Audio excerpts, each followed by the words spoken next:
Come with me. Let's embark on a journey, not across the vast, star-strewn canvas of space, but into an equally boundless and often more turbulent universe, the cosmos of the human mind. For millennia, our species has looked up at the stars and asked profound questions. What are we? Why are we here? What is the nature of reality itself? These are not questions that can be answered by a telescope or a particle accelerator alone. They require a different kind of instrument, a different kind of exploration, the rigorous, often relentless pursuit of wisdom we call philosophy. This journey will take us back in time to meet the minds that ignited intellectual revolutions. These thinkers, these explorers of thought, dared to question everything. They challenged the assumptions of their day, dismantled the scaffolding of conventional wisdom, and in doing so, constructed entirely new frameworks for understanding our world and our place within it. They didn't just have ideas, their ideas had us. They reshaped civilizations, forged the foundations of science, ethics, and governance, and their echoes resonate in our lives today, often in ways we don't even realize. So, strap in. We're about to travel through the minds that shaped human thought, the architects of our modern consciousness. From the bustling agora of ancient Athens to the quiet courts of ancient China, we'll witness how these intellectual giants fundamentally altered our perception of reality.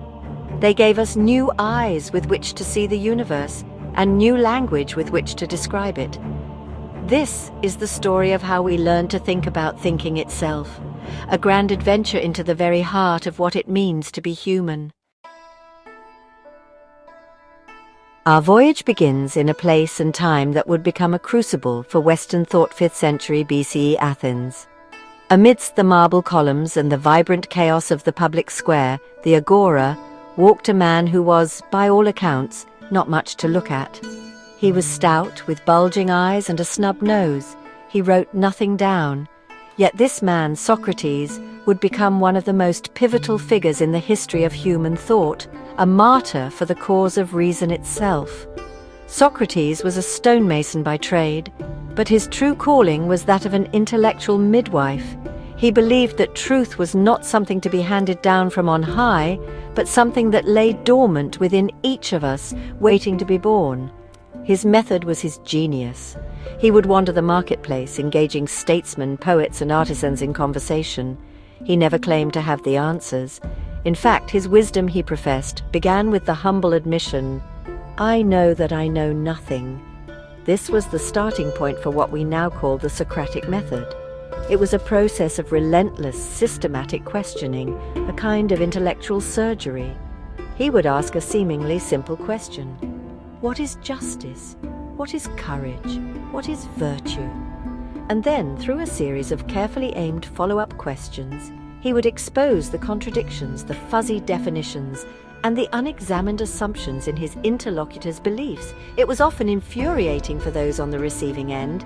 Imagine a master craftsman testing a piece of wood, tapping it here and there to find the weak points, the internal flaws. That was Socrates with ideas. He wasn't trying to win an argument or humiliate his opponent. He was trying to clear away the debris of dogma and opinion to get to the solid bedrock of genuine knowledge. He believed that this process of self-examination was essential not just for knowledge, but for a good life. The unexamined life, he famously declared, is not worth living. This radical idea that we must constantly scrutinize our own beliefs was revolutionary. It shifted the focus of philosophy from the nature of the cosmos, which had preoccupied earlier thinkers, to the nature of the human soul and the principles of a moral life. He was a gadfly, a persistent, annoying insect sent by the gods, as he put it, to sting the lazy horse of the Athenian state into action, to keep it from slumbering in ignorance. His method laid the very foundation for Western philosophical inquiry. The emphasis on logic, on precise definitions, on the rigorous pursuit of truth through dialogue, became the blueprint.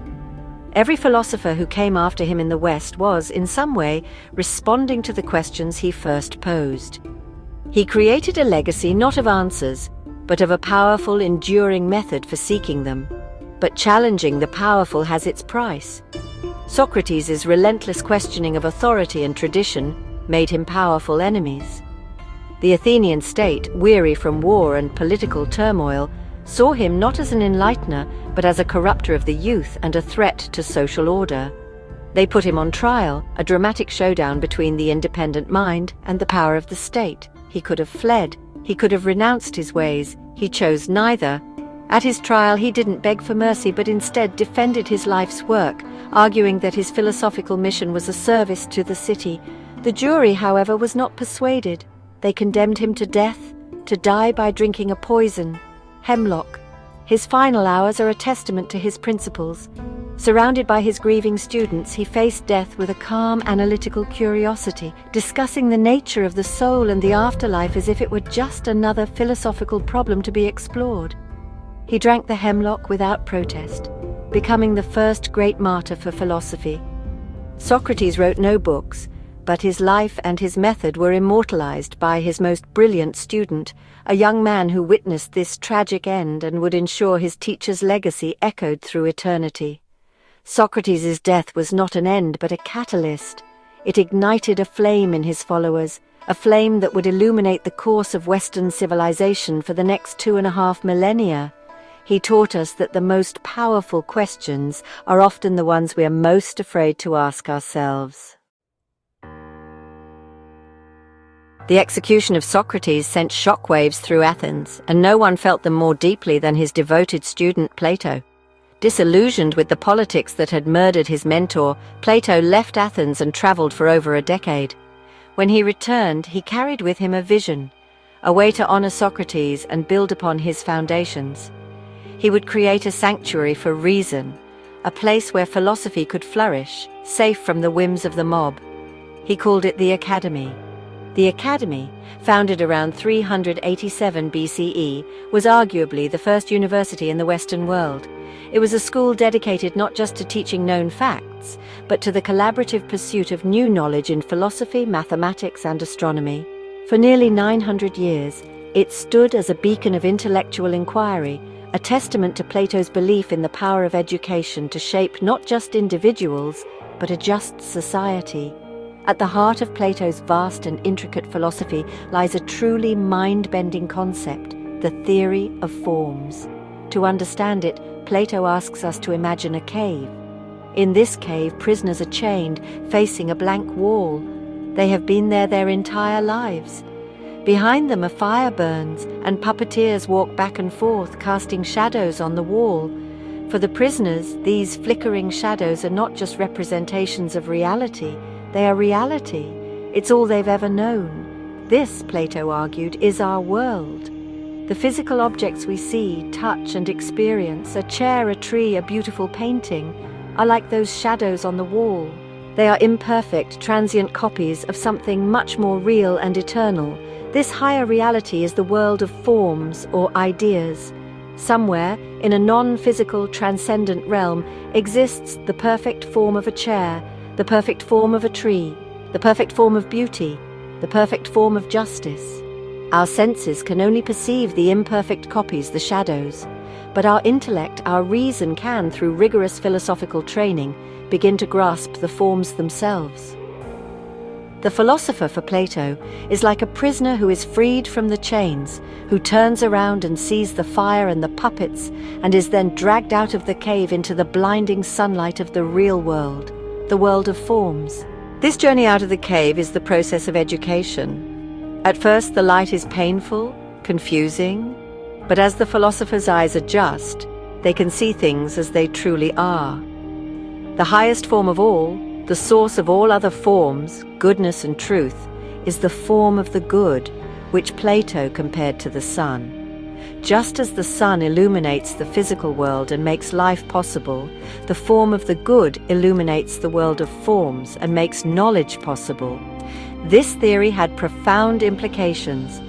It suggested that true knowledge is not about the changing, messy world we perceive with our senses, but about the eternal, unchanging truths accessible only to our minds.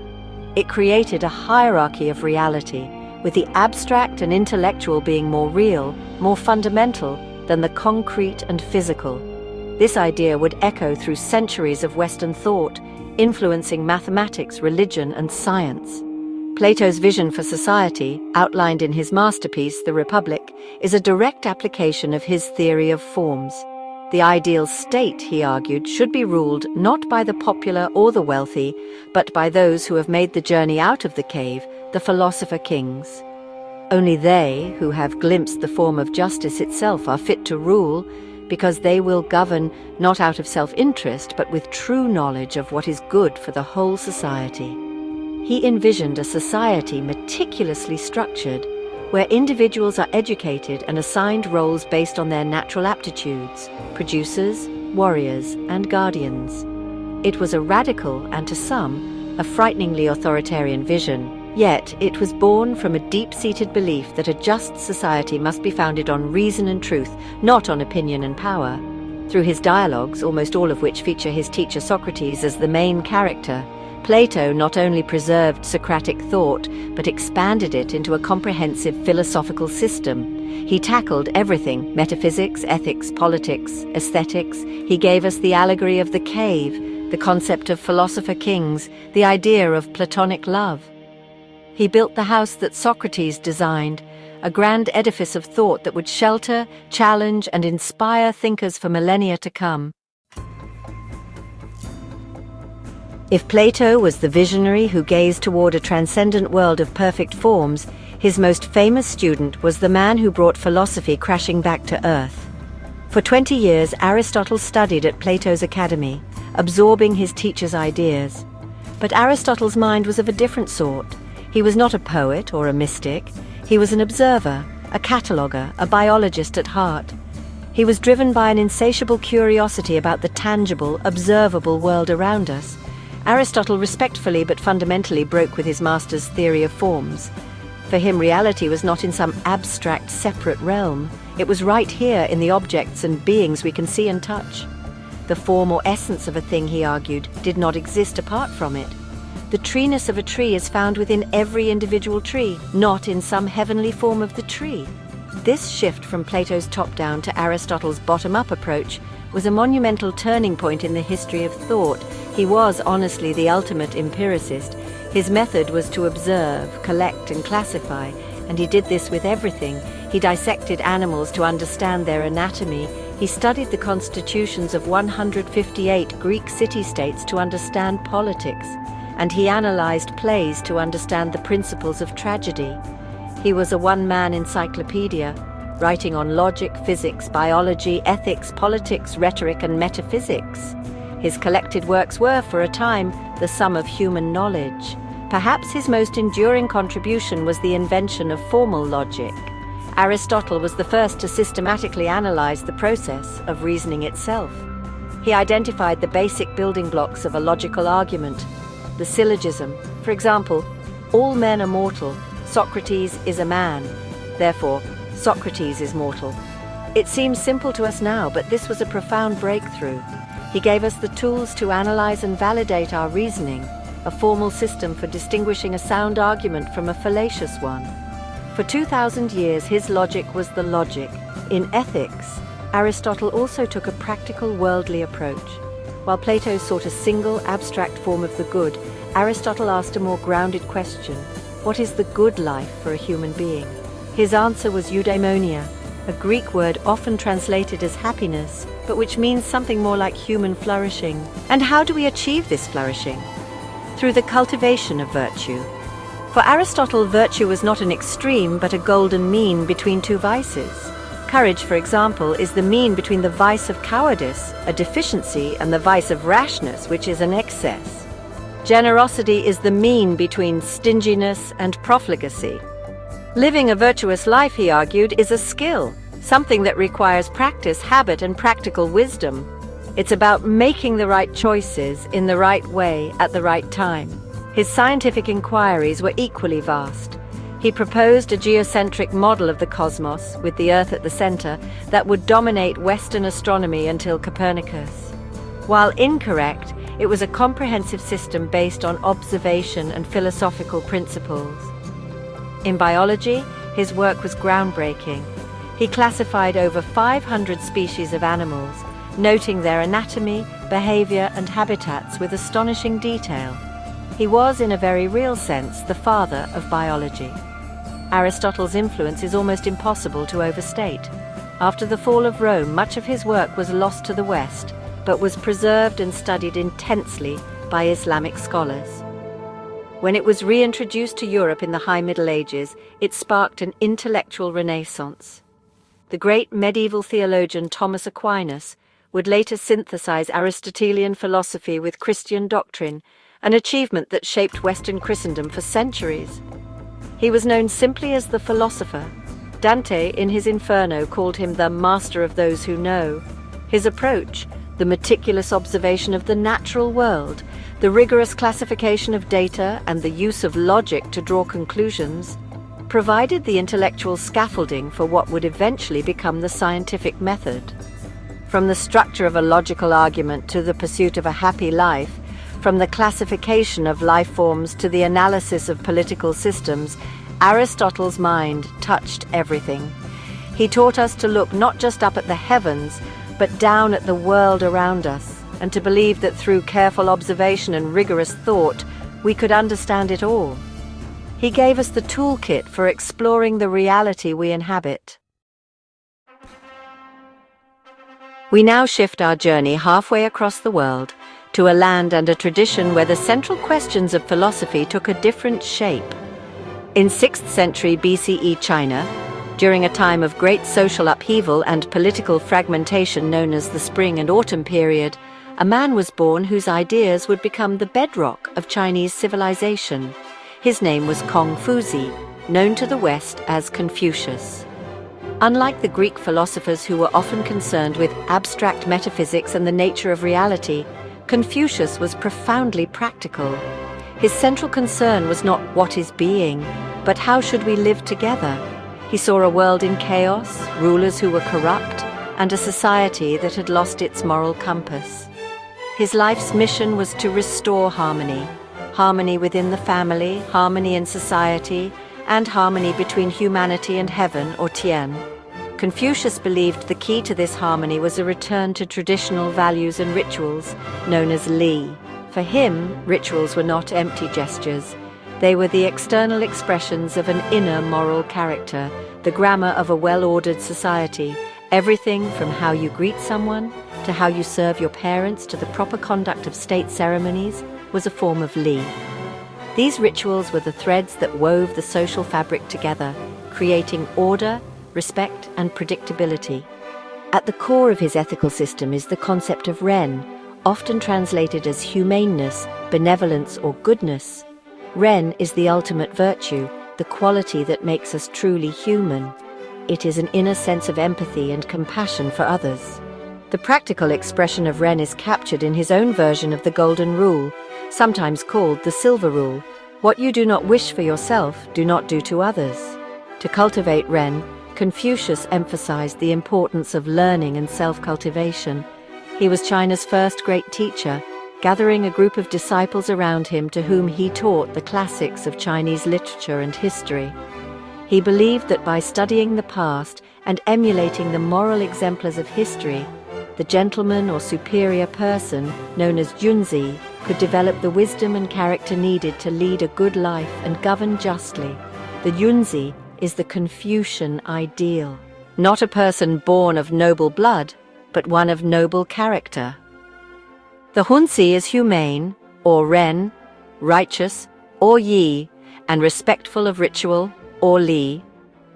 This was a revolutionary idea that moral worth, not birthright, should be the qualification for leadership. He tirelessly traveled from state to state, hoping to advise rulers and persuade them to govern through moral virtue rather than through force and punishment. A cornerstone of his social philosophy is the concept of the 5 relationships: ruler and subject, father and son, husband and wife, older brother and younger brother, and friend and friend. Each of these relationships comes with a set of mutual obligations and duties. A ruler must be benevolent and a subject loyal.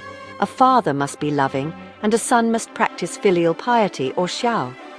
This hierarchical but reciprocal structure, he believed, was the key to a stable and harmonious family, which was the microcosm of a stable and harmonious state. Though he never found a ruler willing to fully implement his ideas during his lifetime, and died thinking he was a failure, his teachings were preserved by his disciples in a book called the Analects. Over the centuries, his philosophy, Confucianism, grew to become the dominant state ideology of China for over 2,000 years. It shaped the culture, the government, and the family life of not just China, but Korea, Japan, and Vietnam as well. The imperial civil service examinations, which selected state bureaucrats based on their mastery of the Confucian classics, created a meritocratic system of governance that was unparalleled in the world for centuries. His emphasis on education, respect for elders, family loyalty, and social harmony continues to be a powerful force in East Asian societies to this day. Confucius offers a different lens through which to view the purpose of philosophy. While Socrates, Plato, and Aristotle sought truth through abstract reason and individual contemplation, Confucius sought the way, the Tao, through the cultivation of character within the web of social relationships. He taught a quarter of the world's population that the highest calling is not to escape the world, but to perfect it by perfecting ourselves and our relationships with others. Our final stop on this grand tour takes us to the 18th century, to the quiet, orderly city of Königsberg in Prussia. Here lived a man whose life was as routine as a clock. It said his neighbors set their watches by his daily walk, but whose mind produced one of the most explosive revolutions in the history of philosophy. His name was Immanuel Kant, and he would forever change our understanding of the relationship between our minds and the universe. For centuries, philosophy had been locked in a great debate. On one side were the rationalists, like Descartes, who argued that we can gain knowledge of the world through pure reason alone. On the other side were the empiricists, like Hume, who countered that all knowledge comes exclusively from sensory experience. Kant, awakened from his dogmatic slumber by the skeptical arguments of Hume, realized that both sides were only partially right. He set out to synthesize them. Kant's solution was so radical that he himself called it a Copernican revolution. Just as Copernicus revolutionized astronomy by proposing that the Earth revolves around the Sun, not the other way around, Kant revolutionized philosophy by proposing that our mind doesn't just passively receive information from the world. Instead, the mind actively structures and organizes our experience. The objects of our experience, he argued, must conform to our minds. Think of it like this. You are born wearing a pair of blue-tinted glasses that you can never take off. Everything you see will be tinted blue. Is the world really blue? You can never know. What you can know is that for you, blueness is a necessary condition of all visual experience. Kant argued that our minds have similar built-in glasses, fundamental structures like space, time, and causality. Space and time, Kant argued, are not features of the external world, the thing in itself which he called the noumenal world. They are the fundamental forms of our intuition, the framework our mind imposes on all incoming sensory data. We don't experience space and time, we experience through space and time. They are the operating system of our perception, pre-installed at birth. Similarly, concepts like causality, the idea that every event has a cause, are not things we learn from experience. Hume had famously argued we can't ever truly observe causation, only a constant conjunction of events.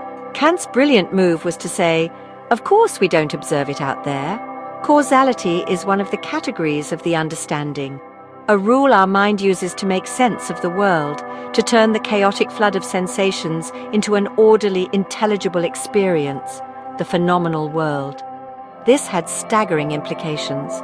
It saved science from Hume's skepticism, grounding concepts like causality in the necessary structure of our minds. But it also placed a hard limit on human reason. We can only ever have knowledge of the world as it appears to us, structured by our minds. We can never know the world as it is in itself, the noumena.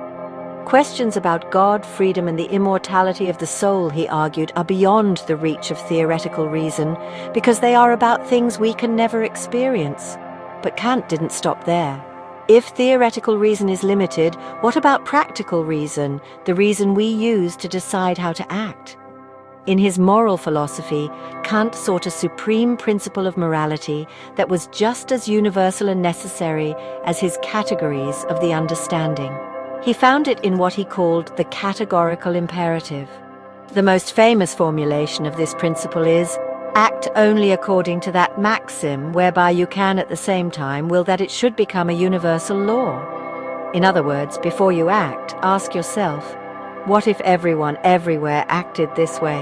If the action would result in a contradiction or a world no one would want to live in, then the action is morally forbidden. Lying, for example, cannot be a universal law because if everyone lied, the very concept of truth would be destroyed, and lying itself would become impossible. For Kant, morality is not about consequences or achieving happiness. It is about duty. It is about acting out of respect for a universal moral law that all rational beings can recognize. The source of morality is our own reason and our autonomy, our capacity to give the moral law to ourselves. This places human dignity and rationality at the absolute center of the moral universe. He gave us a framework for ethics grounded not in divine command or fickle emotion, but in the universal structure of reason itself. We have traveled through more than 2 millennia of human thought, from the sun-drenched squares of Athens to the ordered streets of Königsberg. We've met the gadfly who taught us to question the poet who pointed to a higher reality, the biologist who grounded us in the observable world, the sage who showed us the path to social harmony, and the revolutionary who placed the human mind at the center of its own universe. These are just 5 stars in a vast galaxy of brilliant minds, but their light has profoundly shaped the world we inhabit today. Their ideas are not dusty relics in a museum of thought, they are living, breathing tools that we can use to navigate the complexities of our own lives. When you engage in a debate, you are walking in the footsteps of Socrates. When you contemplate the difference between an ideal and its flawed reality, you are thinking with Plato. When you try to find a balanced, virtuous path in your life, you are channeling Aristotle. Their questions are our questions, and their quest for wisdom is a journey that is never truly over. It is the perennial human adventure. The greatest tribute we can pay these thinkers is not simply to know their names, but to engage with their ideas. I encourage you to pick up Plato's Republic, read Confucius's Analects, or wrestle with Kant's groundwork. Dive into their worlds, challenge their arguments, and let them challenge you. For in doing so, you are not just learning about philosophy, you are participating in it. You are continuing the great conversation, the endless and essential human quest to understand ourselves and our place in the cosmos. The journey is yours to continue.